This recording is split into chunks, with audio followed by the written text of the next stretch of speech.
মাছের ডিমের বড়া তো আমরা প্রায় খেয়ে থাকি, এরকমভাবে আচারি মাছের ডিম একবার গরম ভাতের সাথে ট্রাই করতে পারেন। তার জন্য কড়াইতে প্রথমে তেল দিয়ে বেশ খানিকটা পেঁয়াজ কুচি আর তেজপাতা ব্রাউন করে ভেজে নেব।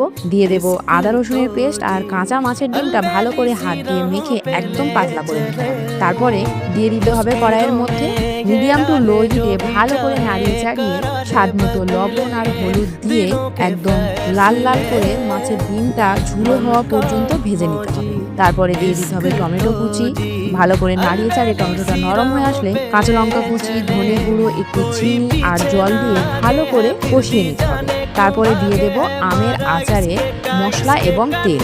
টকের জন্য কিন্তু আমও দিতে পারেন। ভালো করে একটু নাড়িয়ে চাড়িয়ে লো ফ্লেমে কিছুক্ষণ ঢাকা দিয়ে রাখার পর যখনই মাখা মাখা হয়ে যাবে গ্যাস অফ করে দিয়ে ওপর থেকে আরও একটু তেল আর মশলা দিয়ে রেডি হয়ে যাবে আচারি মাছের ডিম। গরম ভাতের সাথে সার্ভ করুন অ্যান্ড এনজয়।